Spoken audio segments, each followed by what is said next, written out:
Hey there, comic book friends. I'm Travis. And I'm Ethan. And this is Monster Comic Reviews. And that's right, and we're in the Monster Comic Review Mobile. Okay. Traveling down the road? No? No. Well, it's obviously not the Batmobile. Well, no, it's not cool enough to be the Batmobile. But Anyway. I'm not sure it's I got a button enough. right here I can push. Okay. Anyway, so we're going to talk comics. Yeah, so, first up for our second half, we have The Defenders, issue 8. Yes, where we storm the country that we can't remember the name of. It starts with a Z or something. Yeah, to fight the bad guy that we can't remember the name of.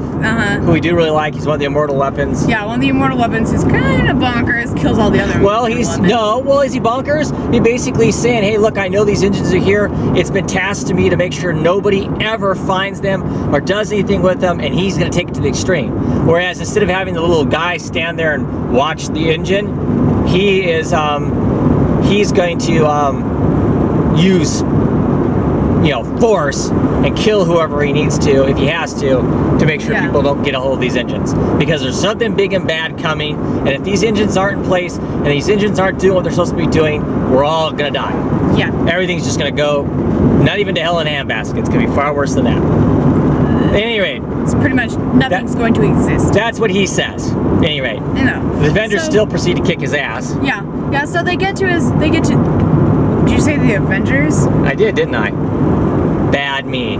Sorry. The Defenders. Defenders. The Defenders, so they get to his, country, right, and they're gonna beat him up. And Black Cat's also there, because she's stealing what we don't know yet. Right. It turns out to be this little golden frog that comes in later. So they get to the country, and everybody's dead. And it's pretty much an entire fortress made out of bones. And then we find out something even better. All the bones are like tuning rods, and like all the sound you make vibrates into them back like a to, spider web, kind of. Yeah. Right? Like he's the spider sitting in the middle somewhere, and if you touch anything, it vibrates back to him, and he knows where you're at. Yeah. Yeah, about the time they realize that's about when he busts out, right? Yep. So, he's fighting them, and to some degree he holds his own, but still the Defender, look what you've done! Oh no! Poisoned us! The Defenders are still winning to some degree, so he says, screw it, right? And he gasses everybody, and it's like... Yeah, everybody's choking out because they're being poisoned from the inside by this gas. Well, they're screwed. Right. Then we find out Silver Surfer doesn't breathe. He's like, I don't breathe. And then he proceeds to blast a hole through the guy. Right. Right? And even though that doesn't kill him, obviously they're not called immortal weapons to some degree for no reason. I mean, we find out that they can die, but at some point they come back. Still messes him up pretty bad. Yeah.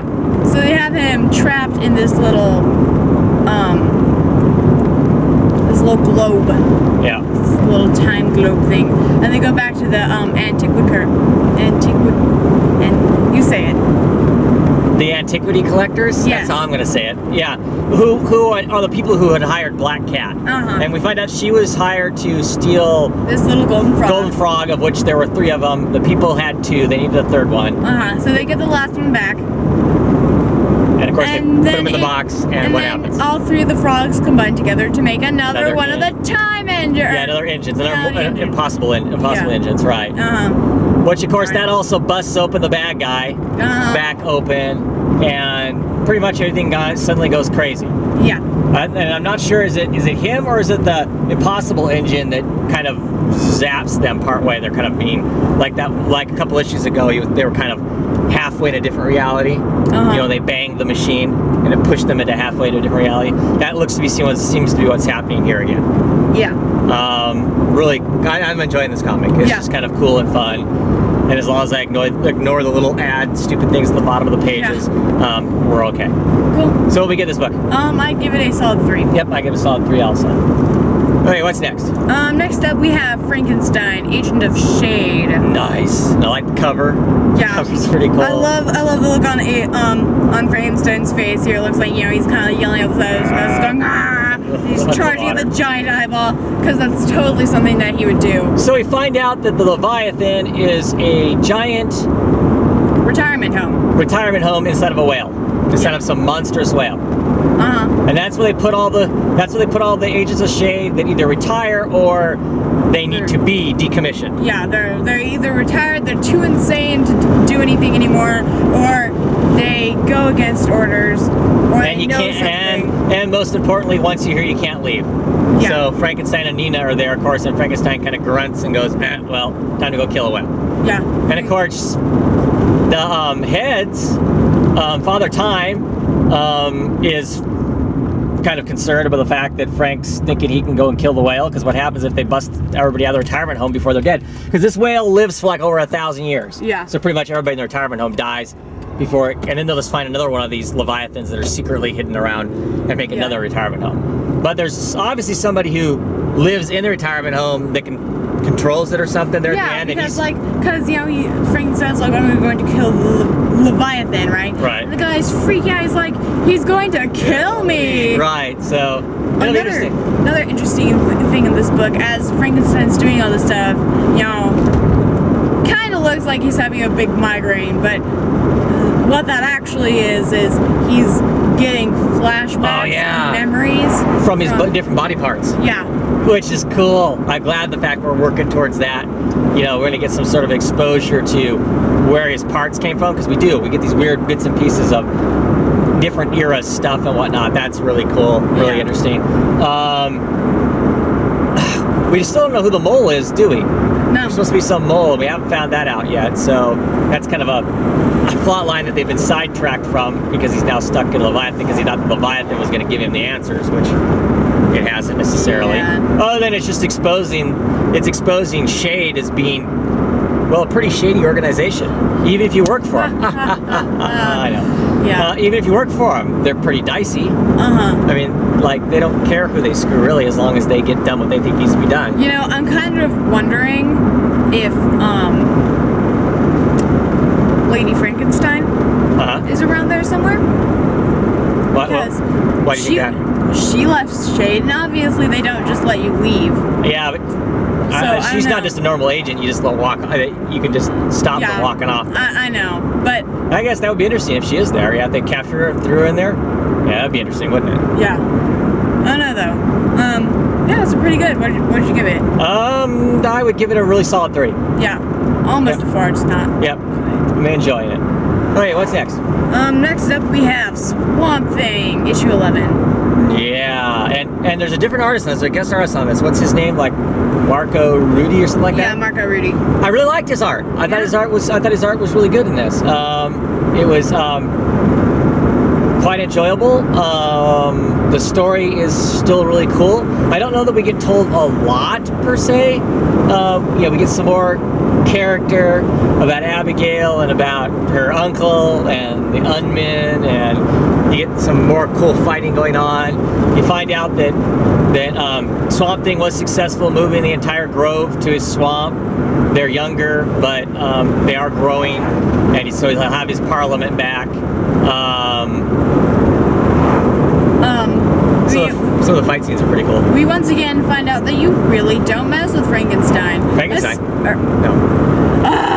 Swamp Thing, especially in his home turf. Right. That was, so he shows up, right? And we also find out that even without her black powers, Abigail Kane is still kind of a badass. Oh, yes. I mean, as she's getting there captured by the Unmen. Now the Unmen, they kind of start to touch her, but before they can really start to do anything, she kind of blows their heads off with a shotgun. Right. I mean, it takes Arcane, right? That's his name? Yeah. It takes him picking her up and walking away, right? And of course, stupid him, he's taking his sweet time about it, because as far as he's concerned, Swamp Thing's dead. Oh, he's dead, right. Swamp Thing's brains. We find out that the Parliament has pulled him back before he could necessarily completely die. So they kind of rejuvenate him a little bit, right? And he shows up, and he's like, I want Abigail back. And Arcane is like, ha! I killed you once. I can do it again. Right. No problem. Right. And so he's being swarmed by Unmen. Right. And he does that thing with the branches again, where he just kind of completely obliterates all the Unmen. And chops everybody up. All the Unmen are dead now, right? And he totally beats the crap out of Arcane. Of course. Well, he's fighting him, and every place. What's interesting is every place he cuts him at, what happens? Oh God, a mouth appears. So he cuts him across the gut. He's got a maw there. He's got maws on his hands, and he finally decides it's not worth fighting Swamp Thing anymore, and he kind of backpedals. Right? Yeah. So yes, mess with Swamp Thing, and you especially don't mess with Abigail. And they're going, hey, we need to get out of here. Let's take off. And the spoiler at the end of it, Yeah. there is standing... Animal Man. There we go. Animal Man's family. There we Animal go. Man's family. So it's Animal Man, Maxine, and... is it Ellen? Yeah. The mom, right? That's three of us there. Yep. So it's Oh, starting. and Socks. And Socks. So it's starting. It's actually starting. We're getting that crossover that everybody was talking about it in issue 4. By issue 12, we'll get it. So it's gonna be awesome. Yeah. I'm really looking forward to it. Seeing what the two writers do together, what they create. Should be pretty cool. Anyway, what would we give this book? I'd give it 4. Yep, I'm gonna give it a 4 too. Highly enjoyable. Yep. Hey, what's next? Next up we have Resurrection Man. Resurrection Man. I like this book. I like this title. The inner monologue voice. The last 2 issues they've done the stories kind of in inner monologue voices. The last one was all his kind of girlfriend. This one's through him, and he sounded different. Yeah. Like his voice has changed, and I don't know necessarily why. I know stuff's changed in the story and what's going on, but it doesn't feel like enough has happened to warrant him suddenly just sounding different. So it kind of felt off to me as far as that goes. Yeah. But still interesting story. I love the fact that his secret lab that the bad guys live in is at a soda shop. That's awesome. It's basically the equivalent of a Coca-Cola factory is where it's at, and it's all invisible and cool. Yeah. That was pretty awesome. I don't know if he's ever going to find anything else about himself other than, here he is in this place, and there's a lot of people who want him. Yeah. So, we still don't know what that organization, with the body doubles and whatnot, we still don't know what they want him for. Yeah. But it looks like we're on the verge of finding out, so. Yeah, I mean, I'm still enjoying the book. It was just kind of an odd change in voice, it seemed. So, we'll see going forward. Of course, we know this book is canceled. I don't know if it's going to 12 or if it actually making it to 13 or not before it's done. So we're almost done. I'm assuming it won't. It's not going to finish the story off. it's going to finish it, but I'm assuming he's still going to be Resurrection Man. I hope they keep him with his relationship with this other, with the psychic, because that's kind of a cool thing, and it'd be interesting to see them show up in other people's stories somewhere else down the road. Could be kind of cool. Yeah. Yeah. Anything else you want to say about the book? Not really, nothing you didn't cover. Okay, what rate it? I'd give it a 3. Yep, I give it a 3 also. Okay, what's next? Finally, we have X-Men, issue 32. Issue number 32. As we find out that, sure enough, there was this, entire, civilization. Basically, Cro-Magnon, Neanderthal, mutants. Yeah. It's kind of interesting. We have 2 books out right now that have to do with this kind of Neanderthal and they both have kind of a universal memory, where the memory stays around with them, stays in their DNA. Yeah. Some mad scientist is resurrecting these guys for some reason. We don't know exactly why. He's throwing them out there, and then he's blowing them up. Yeah. Once he's done with them, he pushes a button and they kind of fall apart. To some degree, at least, it was kind of nice to see that he was A, smart enough to put self-destructs in them, and B, that the self-destructs works, because to me that seems like, that's what always happens. The villain creates some monster goes on a total rampage, he can't control the monster, blow the monster up, nope, the monster is disabled and then self-destruct. Yeah. Right? So it was kind of cool to see that the stuff that he had made wasn't, that he still had control over to some degree. Right. Well, he was testing them to see how they work and then get rid of them. Yeah. It just coincided with the X-Men being there. Of course, the crap's really starting to hit the fan as Colossus is not happy with the fact that Storm is keeping this all secret from Scott, from Cyclops. That she believes I'm glad they finally give us a mission statement, because we haven't been reading this up until the last couple issues ago. That the mission statement as far as Storm is concerned is there to protect mutant kind, not a particular mutant kind, not just the people on Utopia and Scott, and Scott Summers and all of them, but all of mutant kind. And so sometimes that, in her opinion, that means not encompassing, not bringing Scott in on everything, because he is such a willful person also, and wants things just done his way and whatnot, that her mandate, she believes, even though Scott's the one that gave her the mandate, her mandate is to protect everything. So that's what she's out to do. And so sometimes that means not letting him in right away. Yeah. And so there's a big beef right now between her and Colossus, because Colossus thinks that he should be told right now. And so they're trying to work some stuff out to see what they can get done before stuff happens. Of course, stuff is happening. Mm-hmm. You know, Storm has hired a human scientist that you know, are pro mutants to try and find out what's going on, but something's happened and their place has been attacked. Yeah. So she's going into hiding, and everything suddenly picked up pace a whole bunch, right? Yeah. They talked to this one guy for a little bit. They talked to one of the monsters. Yeah, monsters. Right. Even though they the Cro-Magnon mutant, right?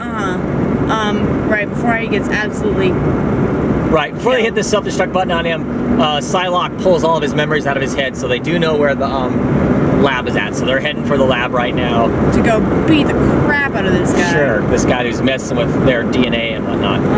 Yeah, interesting story. Yeah. I'm liking it. I wasn't sure what we were going to think of it, but yeah. What would you give it? I would give it a, I don't know, a high 3, low 4. Yeah. Sit right there. I would have liked the art to be a little better. I don't know if the art has changed, because I know that this is the one twice a month book that I do read. So I don't know how the artists keep up with that. So the art wasn't as sharp, but I still enjoyed it.